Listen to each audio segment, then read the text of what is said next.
Hello, Knox County third graders. My name is Mrs. Sawyers. I am so happy that you'll be reading and writing with me today. You can find the handouts for today's lesson under the Student Resource tab on the Knox County Schools website, www.knoxschools.org. Let's get started.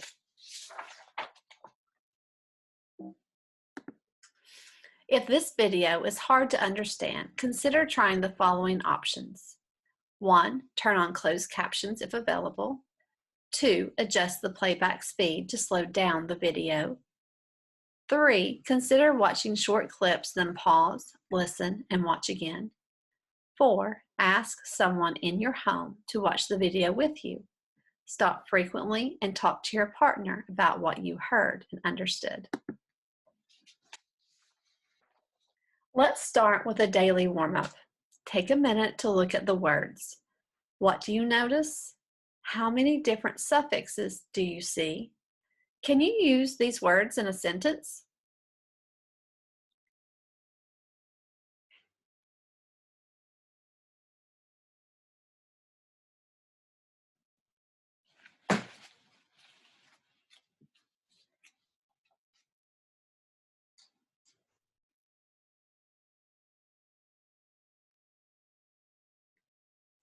Now that you have had a chance to look over the words, let's talk more about them.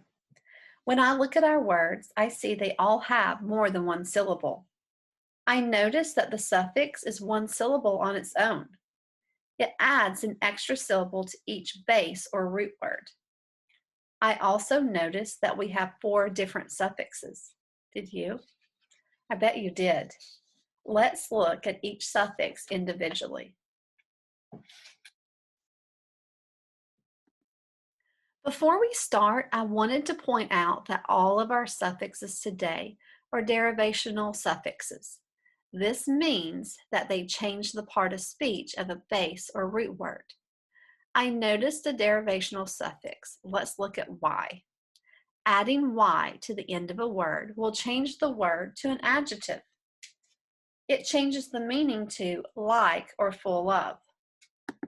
Let's look at our first one, rocky. Rock is a noun, but when we add a Y, it changes to the adjective rocky. Notice that the Y makes the long E sound. This word means full of rocks. Here's my sentence. The road was rocky. What other words do you see that have been changed to an adjective by adding a Y? Rainy. Rain changes from a noun to an adjective by adding a Y. This means full of rain. It was rainy Tuesday night. Can you come up with a sentence with rainy? Another word is crunchy. Y changes the verb crunch to an adjective. This now means full of crunch. I have a sentence. I love eating crunchy apples. Next, we have bumpy. Y changes the noun bump to bumpy, which now means full of bumps. My sentence is, the ground is bumpy in places. Let's look at sleepy. Add a Y to the verb sleep to form an adjective. This now means full of sleep or like sleep. The sleepy dog is yawning. Let's look at grassy. What did we add to the noun grass? Yes, a Y. This changes the noun grass to an adjective, grassy. What does the word mean now? Yes, it means full of grass. Can you think of a sentence with grassy? Here's my sentence. We slid down the grassy slope. Great job. Now let's look at ish. It means a characteristic of. It changes a word to an adjective. What words do you see with the suffix ish? Let's start with foolish. We took the noun fool and changed it to an adjective that means a characteristic of a fool by adding ish. Here's my sentence. The foolish young man didn't save any money. What does foolish describe? Because we know adjectives describe nouns. Yes, man is the noun foolish describes. Great job. Next, we have selfish. We took self and made an adjective by adding ish to the end. This now means a characteristic of thinking of oneself. Can you use it in a sentence? Think about it. I have one. The selfish girl would not share her toys. Let's look at childish. What is our base word? Yes, child. Now, when we add the suffix ish, we have childish. What does childish mean? If you said a characteristic of a child, you're correct. Let's use it in a sentence. Here's my sentence. I had a childish outburst when I didn't win the game. Our last word is feverish. What is our base word? Yes, fever, which is a noun. When we add ish to the end, what part of speech does it become? Yes, an adjective. Now, what is the meaning of feverish? If you said a characteristic of a fever, you're correct. Let's now use it in a sentence. I felt feverish and knew I was getting sick. Great job, guys. Let's look for the suffix hood. When a word ends in hood, we know it is a noun.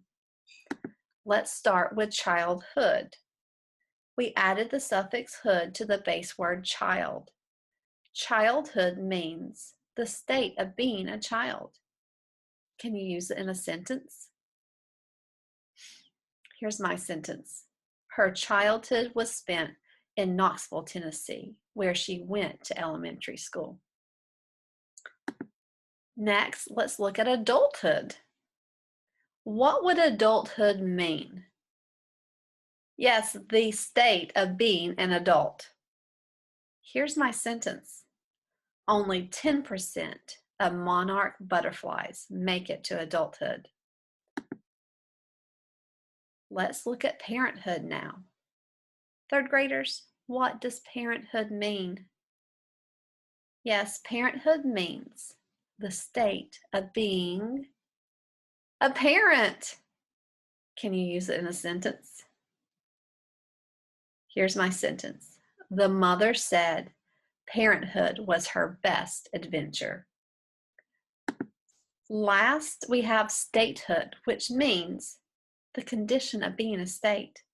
Can you use it in a sentence?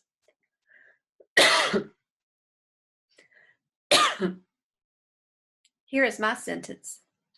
Tennessee earned its statehood in 1796. What do you think? Good job, guys. Now let's look at the suffix meant. It means act or state of. When you see the suffix meant, what part of speech will the word be? Did you say noun? Yes, it's a noun. Let's start with treatment. I know that treat is the base word, as in, I will treat the illness. If I add meant to the end of treat, I get treatment, the state or acting or act of treating. Let's try it in a sentence. The treatment should stop the itching. What's your sentence? Next, let's look at movement.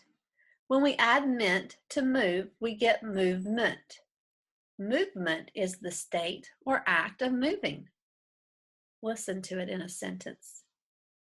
My dog barked at the movement under the tree. What about payment? What is my base word?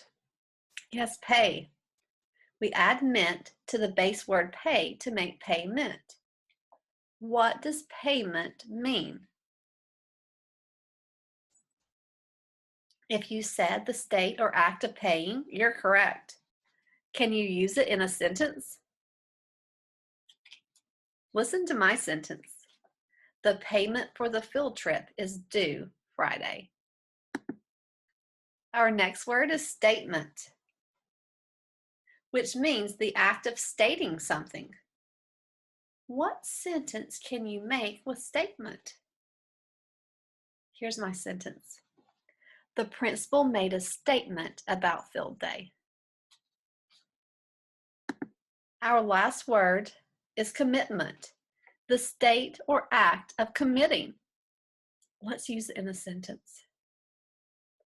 I made a commitment to the students when I said we would eat lunch in the classroom. You've done a great job, guys. Now it's your turn. Can you sort these words by the derivational suffixes? Can you use each word in a sentence?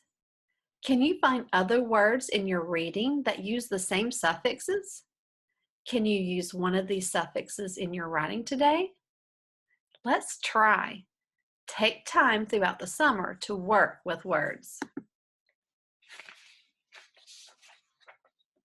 Do you like pizza? I hope so. Our passage today is about pizza around the world. Let's read through our agenda together.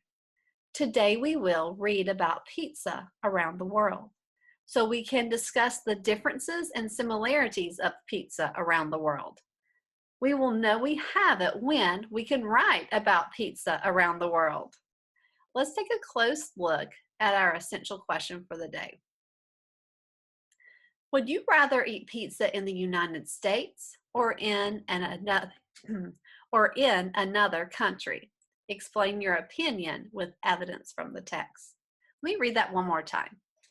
Would you rather eat pizza in the United States or in another country? Explain your opinion with evidence from the text. Okay, third graders, what type of paragraph are we writing today? Look closely at the quick write. If you said opinion, you're correct. But before I can give my opinion, I need to learn more about pizza around the world. Let's start by looking at some sleuth tips. Hello, sleuth hounds. In this unit, you'll be looking for clues about cultures. Here are some sleuth tips to help you. Way to go.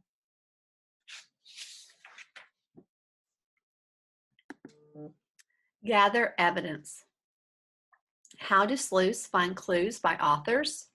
Sleuths look for sequence clues, how one event caused another, or how one event had many effects. Sleuths think hard while they read and put different clues together. Ask questions.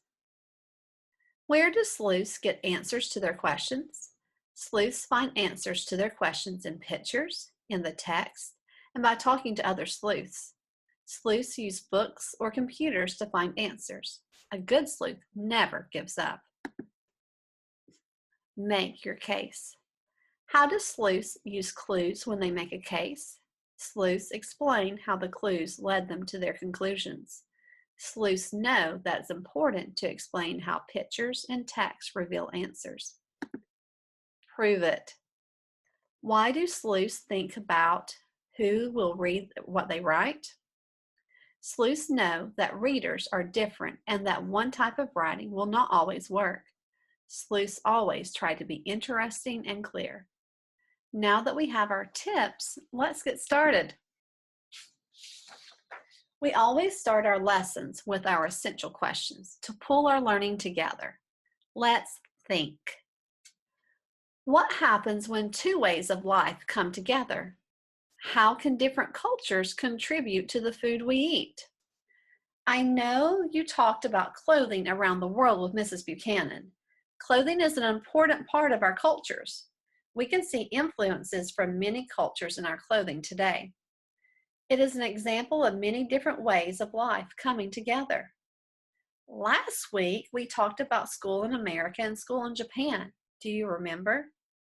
We compared the two cultures, and we even wrote about school in Japan and school in America. This week, we are reading about food around the world.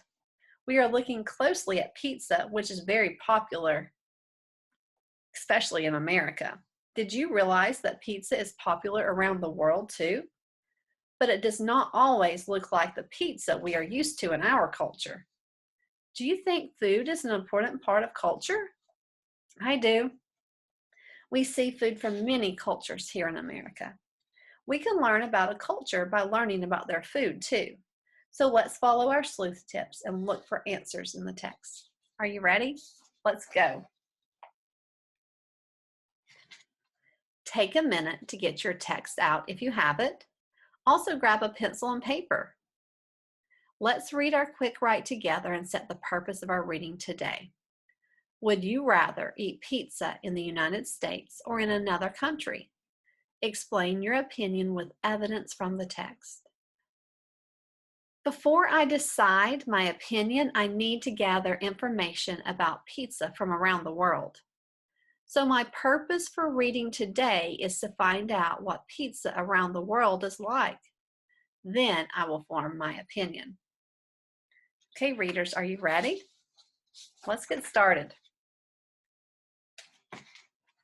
Remember our purpose for reading today. We are learning about pizza around the world, so we will be able to form an opinion and write to our prompt. Read, listen, or follow along as I read. Pizza, pizza, everywhere. Pizza, pizza, pizza. Everyone loves pizza. Did you know that Americans eat 23 pounds of pizza a year? Did you know that pepperoni is the most popular pizza topping in the United States? Wow, third graders, we eat 23 pounds of pizza a year. Can you believe that? Let's record America's favorite type of pizza. Pepperoni. Let's keep reading to find out what pizza is popular in other countries. What kind of pizza is popular in other countries? Get ready to be surprised. It may not be the kind of pizza you're used to ordering.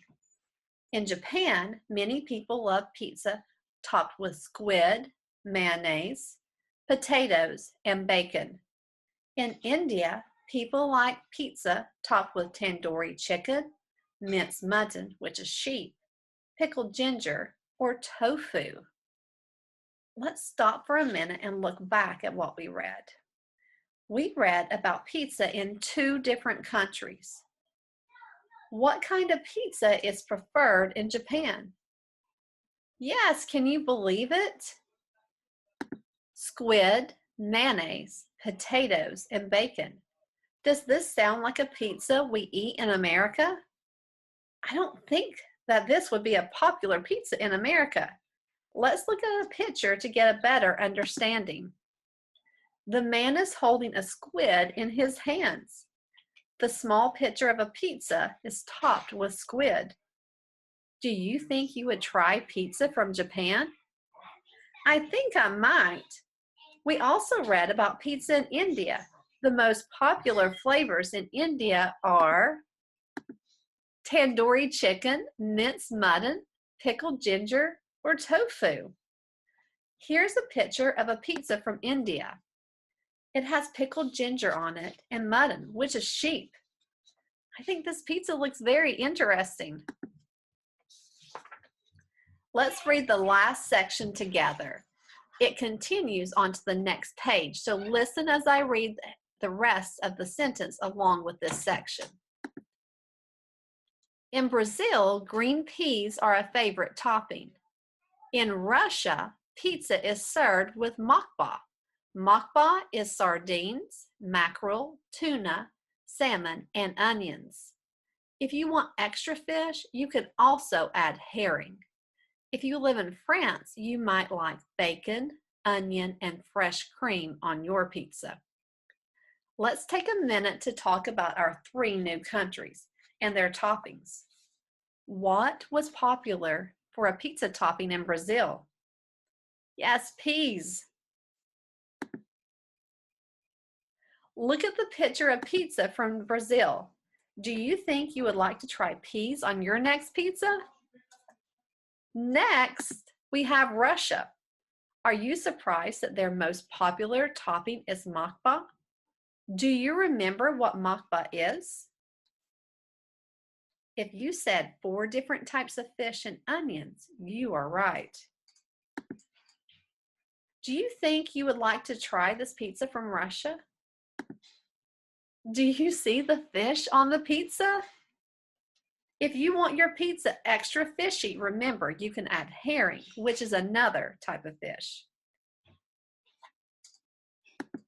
We started reading about pizza from France on this page, and I finished up the rest on the next page. In France, the most popular topping is bacon, onions, and fresh cream.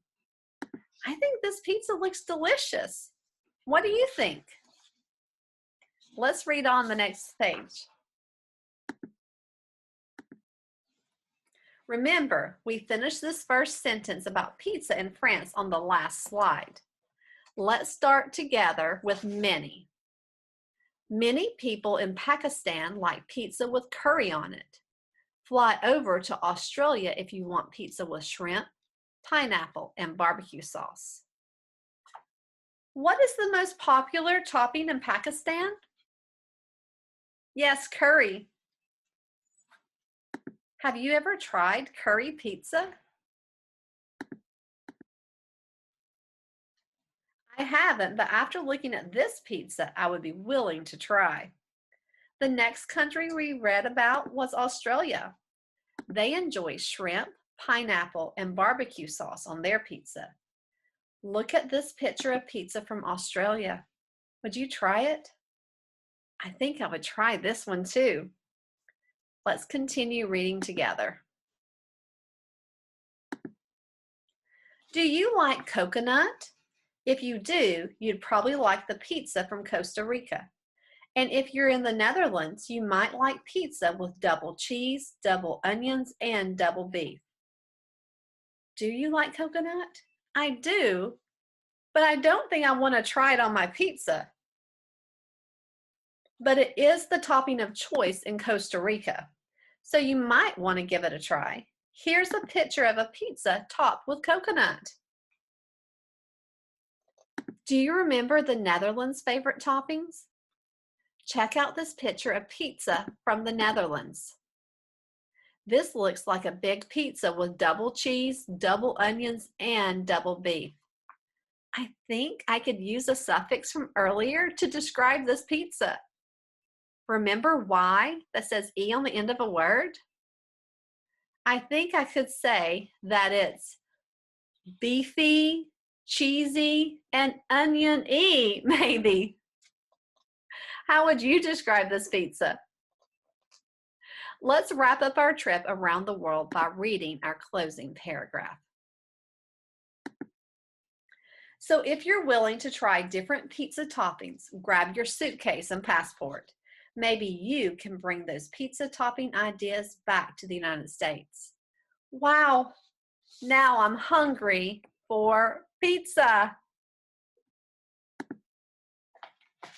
Let's look at our quick write prompt. Would you rather eat pizza in the United States or in another country? Explain your opinion with evidence. Well, third graders, before I can start writing, I need to decide what my opinion is. This is a hard one for me to decide. I love pizza. So let's look back at my notes to help make the decision. America, their top topping was pepperoni. Japan, squid, mayonnaise, potatoes, and bacon.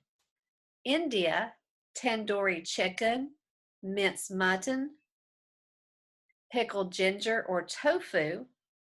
Brazil, green peas. Russia, makba. Remember, that has 4 different types of fish and onion in it, and they can also add extra fish, which is the herring. France, bacon, onions, and fresh cream. Pakistan, curry. Australia, shrimp, pineapple, and barbecue sauce. Costa Rica, coconut. And the Netherlands, double cheese, double onions, and double beef. Remember, we said we could call it cheesy, onion-y, and beefy pizza? I think I've made up my mind. I'm going to go with eating pizza in Australia.